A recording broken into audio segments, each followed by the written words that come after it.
Karibu tena hapa Kokoto Kwenye Kiatu. Leo tunaendelea kuangalia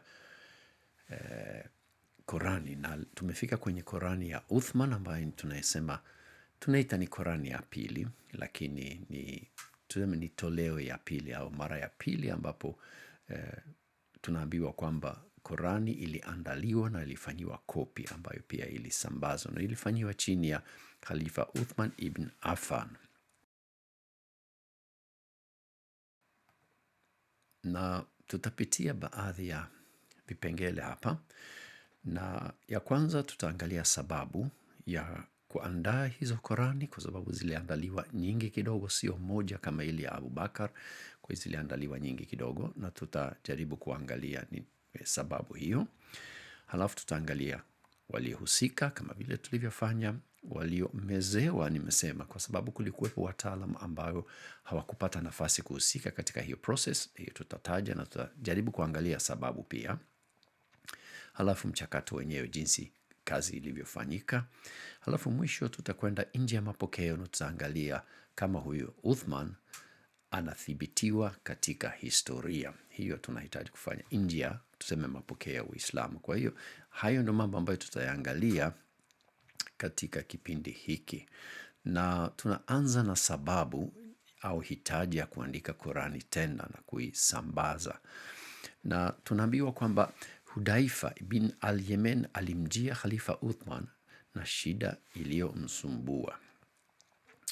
Na ilikuwepo kwenye vita vya Armenia na Azerbaijan.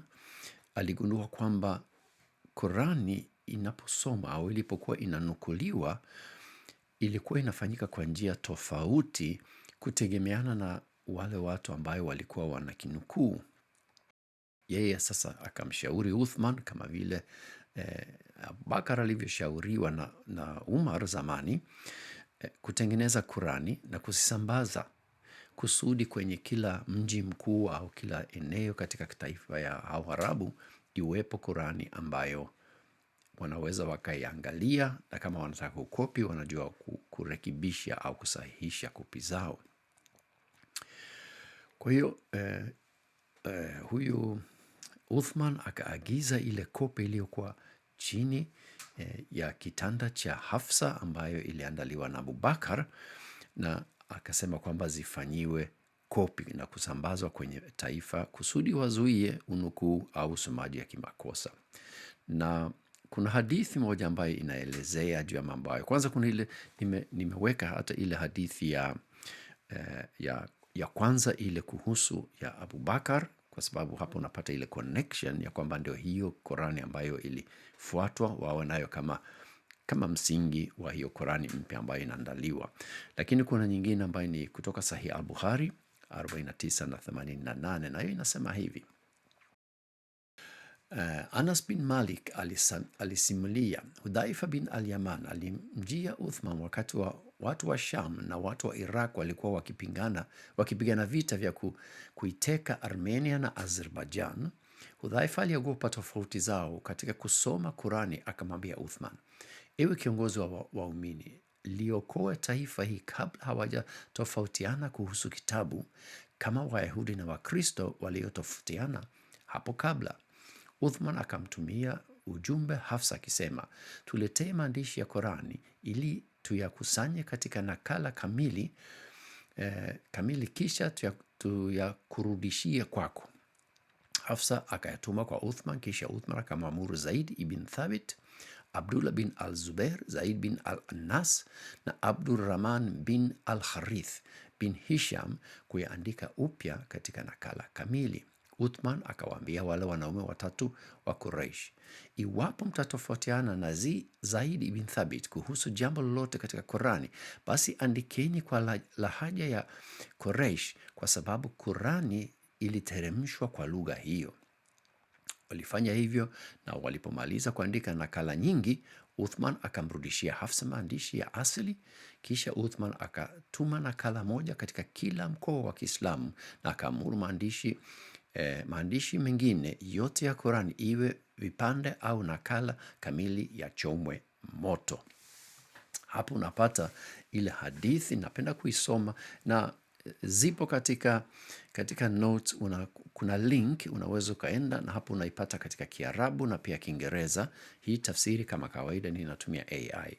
Ananisaidia kutafsiri kwa sababu Kiswahili chake ni nzuri kuliko cha kwangu. Au anaelewa Kiswahili zaidi yangu, kwa hiyo nafanya hivyo. Kwa hiyo baada ya kumaliza hiyo kazi yote, tunaambiwa kwamba alisambaza katika mikoa au katika miji mikubwa, na akaagiza kwamba nakala zote zingine zichomwe moto, ziharibiwe maana yake. Na waliohusika tulisoma katika hiyo hadithi ni kwanza ni Hudhaifa ibn al-Yaman aliyeleta hiyo hoja, aliona tatizo, akasema kwamba okay, hii tunahitaji kuishughulikia. Uthman ambaye alikuwa ni khalifa, yeye aliamrisha ifanyike na alichagua watu ambao watahusika, na pia akahakikisha kwamba tenda ilifanyika na kukamilishwa. Zaid ibn Thabit ni yule ambaye aliandika pia ile Qurani ya kwanza. Halafu tunapata wengine watatu: Abdullah ibn al-Zubair, Said ibn al-Anas na Abdul al-Rahman ibn al-Harith ibn Hisham. Na hao ndio walifanya hiyo kazi ya kukopi hizo Qurani. Wale wengine, tuseme Zaid alikuwa amefanya hiyo kazi kabla, na wale wengine walikuwa eti wa kabila wa Quraysh, ambayo pia tunaambiwa kwamba ilikuwa ni kabila ya Muhammad. Na alisema kwamba wakati mnaandika sasa, kama kuna neno au kitu ambayo mnaona kwamba mnatofautiana katika namna ya kuitamka, kwa sababu ndio hiyo zaidi, mnatumia lugha ya Quraysh na mnasahisha kwa njia hiyo. Na hapo sasa kuna tatizo, kwa sababu wakati wa mapokeo kuandikwa kulikuwepo zile ishara ya kuweza kutofautisha au kuonyesha utatumia vokali gani katika razma ambayo ni andiko ya konsonanti peke yake. Lakini wakati huo ilikuwa bado haijabuniwa, unaona. Kwa hiyo tunaambiwa kwamba waliambiwa kufanya kitu ambaye haikuwezekana. Huwezi unapoandika mwandiko wa razm peke yake, wa konsonanti peke yake, huwezi ukaonyesha kwamba ni vokali gani ambayo utatumia bila kuweka alama. Na zipo hizo alama, mimi hiyo nitaiacha kwa sababu bado sijaingilia kuzifahamu jinsi ilivyo, lakini ukiangalia Kiarabu unakuta kuna vialama ndogo ndogo ambayo zinasindikiza mwandiko, na hii inaonyesha namna ya kutamka hayo maneno. Labda nimejaribu kufanya research na nimejiuliza labda inawezekana kuandika razm tofauti katika seme Kiarabu aina mbalimbali, lakini inaonekana kwamba haiwezekani kuonyesha namna ya kutamka neno kama huna hizo ishara za kuweka hizo vokali. Na wengi wanaamini, kutokana na hiyo, wanaamini kwamba hiyo ni kitu ambayo ilibuniwa na ilisimuliwa kama story au kama historia, lakini kumbe ni watu wamebuni tu wakati hizo ishara zilikuwepo na hawakufikiria historia sana, wakaweka kama story ambayo ikawa ndio ukweli wa Uislamu, lakini ndani yake hakuna msingi wa kihistoria, wala ni kama vile wamebuni tu. Tatizo kubwa zaidi ni kwamba ukiwa na razm tu peke yake, unaweza kwa neno moja, unaweza ukapata neno, nimeona mfano wa neno kama 8 tofauti kutegemeana na jinsi unaweka zile ishara. Yaani unapoweka zile vokali, unapata maana tofauti ya hiyo neno. Na hiyo ni tatizo ambayo pia wakati wanachunguza Qurani za zamani ambazo zimeandikwa katika razm peke yake, unakuta kwamba kuna tofauti. Na tunapopata Qurani nyingi za Kiarabu pia tunaona hizo tofauti sasa zinaanza kuonekana, kwa sababu wanaweka zile ishara za vokali kwa njia tofauti. Kwa hiyo huwezi ukaandika andiko kwa kupata aina kama vile ile ya Quraysh bila kuweka zile vokali. Kwa hiyo aliwaambia wafanye kitu ambayo haiwezekani, na ni kwa sababu mapokeo yaliandikwa nyuma sana katika historia. Okay, maneno mengi kwa mambo machache. Kulikuwepo wataalam pia wengine ambayo hawakupata nafasi. na ya kushiriki, watu ambayo hata Muhammad mwenyewe aliwasifu kwa sababu walikuwa ni wataalam sana wa Qurani. Alikuwa Abdullah ibn Masud, Ubay ibn Kab na Abu Musa al-Ashari. Inawezekana kuna wengine, lakini hao watatu ndio nimewaona katika research yangu. Hao wote walikuwa na Qurani zao ambazo hazikuendana kikamilifu na iliyoandaliwa. Kikubwa ambayo ya tofauti ni kwamba sura zilitofautiana. Kwa mfano, Ubay aliongeza sura za Al-Hal na Al-Haft, yani sura 2 aliongeza. Hizo ni sura ambayo zinafanana na maombi, kwa hiyo lakini aliziweka, ambapo Ibn Masud hakuweka hizo. Na pia Al-Fatiha, Al-Falaq na Al-Nas ambayo pia ni kama sura, ukisoma unaona kama vile maombi. Yeye akasema hiyo, alisema ni maombi kutoka mwanadamu kuelekea Allah. Kwa hiyo hiyo sio mafunuo kutoka Allah kuja kwa mwanadamu. Hiyo ilikuwa ni mawazo yake. Kwa hiyo ukizingatia hiyo, unaweza kusema kwamba kulikuwepo uchaguzi ya nini kuweka, kwa sababu Qurani ya Ubay ilikuwa na sura 2 zaidi, ilikuwa na sura 116 na Qurani ya Ibn Masud ilikuwa na sura 3 chini ya hizo 14 zilizopo, inakuwa ni 111 sasa. Kwa hiyo alikuwa na sura chache kuliko hiyo ambayo inatumika leo. Na kuna sehemu 2 ambayo nitaisoma. Ni hadithi inajaribu kuonyesha kwamba Ibn Masud alikuwa na msukumo mkubwa wa kujifunza kila aya iliyofunuliwa, na inaonyesha tu kwamba alihesabika kuwa mtaalam kwa sababu alikuwa na ule msukumo wa kujifunza. Inasema hivi, Abdullah alisema, ni Sahih Muslim 2463. Abdullah alisema, na apa kwa yule ambaye hakuna Mungu isipokuwa yeye, hakuna sura katika kitabu cha Mwenyezi Mungu ambayo sijui iliteremshwa wapi, na hakuna aya ambayo sijui iliteremshwa katika mazingira gani. Kama ningejua kuna mtu mwenye uelewa bora zaidi wa kitabu cha Mwenyezi Mungu kuliko mimi, na ningeweza kumfikia hata kwa kupanda punda, ningekwenda kwake hata kwa kupanda ngamia.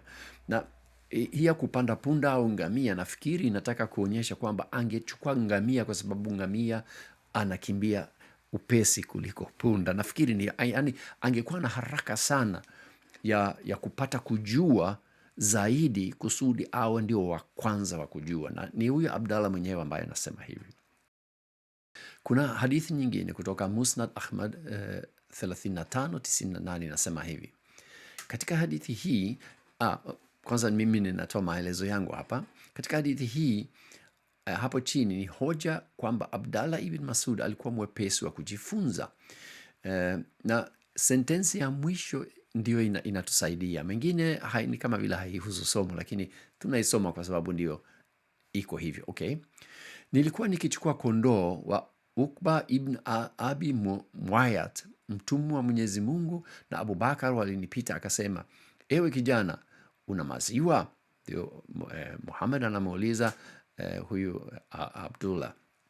Nikajibu, ndio, lakini nimeaminiwa. Akasema, je, una kondoo ambaye dume hajamuingilia? Nikamletea kondoo, akagusa kwa upole kiwele chake, maziwa yakaanza kutoka. Akakamua katika chombo, akanywa, na akampa Abubakar anywe, kisha akasema kwa kiwele, jikaze. Kikajikaza. Kisha nikamjia tena nikasema, ewe mtumwa wa Mwenyezi Mungu, nifundishe kitu katika maneno haya.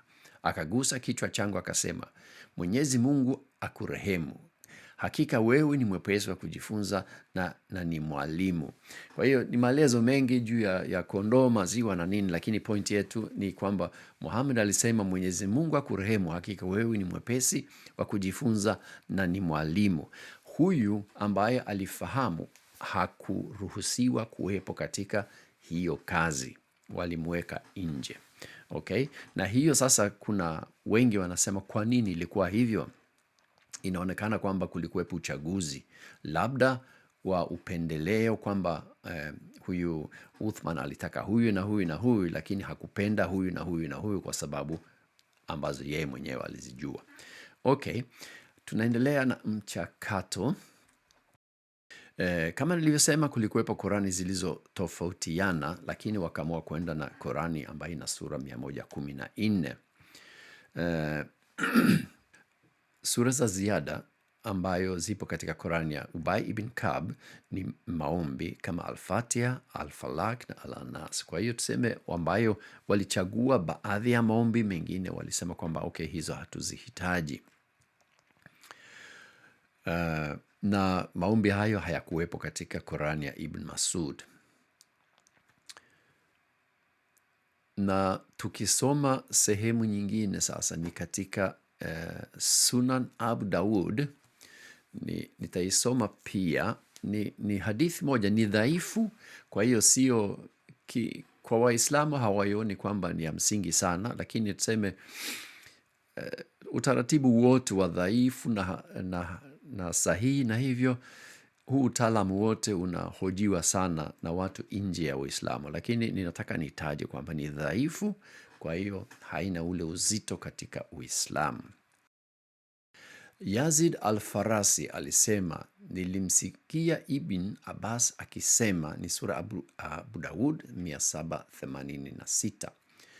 Nilimuuliza Uthman ibn Affan, ni nini kulikufanya uiweke sura Al-Barah ambayo ni miongoni mwa sura zenye takriban aya 100 na sura Al-Anfal ambayo ni miongoni mwa mathani katika kundi la sura 7 ndefu, na hukuandika kwa jina la Mwenyezi Mungu mwingi wa rehema, mwenye kurehemu kati yao?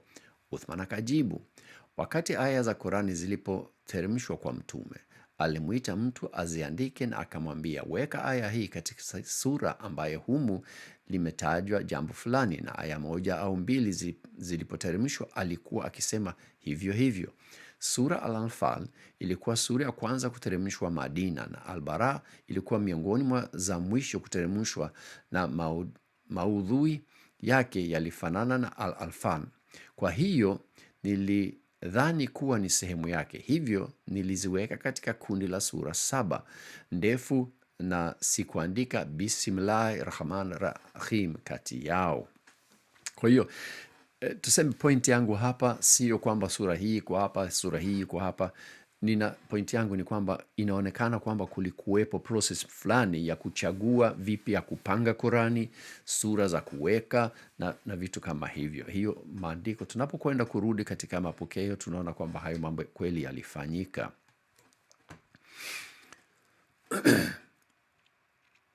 Anyway, baada ya kutengeneza hizo nakala, na nambari za hizo nakala kidogo hatuna uhakika nazo, kwa sababu wengine wanasema zilikuwepo 4, wengine 5, 6, 7. Hakuna anayejua kwa uhakika, lakini zikatumwa kwenye miji, na miji zinazotajwa ni Meka, Madina, Damaska, Kufa, Basra, au maeneo ya Yemen na Bahrain. Kwa hiyo tuseme inawezekana nilikuwa 7, inawezekana zilikuwa hata zaidi, hatujui. Tunajua tu kwamba alisambaza nakala nyingi katika mikoa yake tuseme. Na baada ya kumaliza hiyo kazi, ile Qurani ya Abu Bakar ilirudishwa kwa Hafsa aliyeendelea kuitunza. Leo hiyo ya Hafsa tunajua, ili ya Abu Bakar tunajua haipo, lakini hata kati ya hizo ambayo Uthman aliandaa, hakuna hata moja ambayo leo ipo ambayo tunaweza kuishika mikononi na kusema kwamba hii ni ya Uthman. Hiyo haipo, hakuna nakala. Kuna wapo ambayo wanadai kwamba kuna Musaf moja au Qurani moja ya Topkapi ambayo ni mojawapo kati ya hizo, lakini hiyo haikubaliani na jinsi walivyo tathmini tarehe ya kuandikwa, kwa sababu hiyo imeandikwa katikati ya karne ya 8, na hiyo sasa itakuwa ni nyuma sana baada ya hiyo Qurani ya Uthman kuandaliwa. Kwa hiyo haiwezekani kwamba ni yenyewe. Okay, sasa tukienda kwa huyu Uthman ambaye tunaambiwa alifanya hiyo kazi, na tukiangalia maelezo kuhusu yeye nje ya mapokeo, tunakuta kwamba hakuna andiko hata moja ya wakati wake inayomtaja. Hata mapokeo yenyewe yaliandikwa muda mrefu, karibu miaka 300, tukifuata matarehe tunayoambiwa. Tukiwenda kutafuta andiko halisi, yani mswada ambayo tunaweza tukaisoma, inakuwa nyuma zaidi, miaka 500 hata zaidi, 600, 700. Kwa hiyo hakuna andiko ambayo ya wakati ule ambayo inamtaja kwa jina. Kuna maandiko yanayosema kwamba kuna kiongozi ya Waarabu, na inatafsiriwa kama basi itakuwa ni yeye, kwa sababu wanakwenda kwenye mapokeo na wanaangalia miaka za mapokeo na wanaona kwa miaka hizo zingekuwa ni huyu. Kwa hiyo wanasema tunathibitisha kwamba Uthman alikuwepo, lakini si kwamba ni yeye, anaweza akawa mtu yoyote, kiongozi wa Kiarabu. Kwa hiyo bila maandiko ya mapokeo hakuna ambaye angefahamu kwamba Uthman amekuwepo katika historia. Hakuna dokezo hata moja.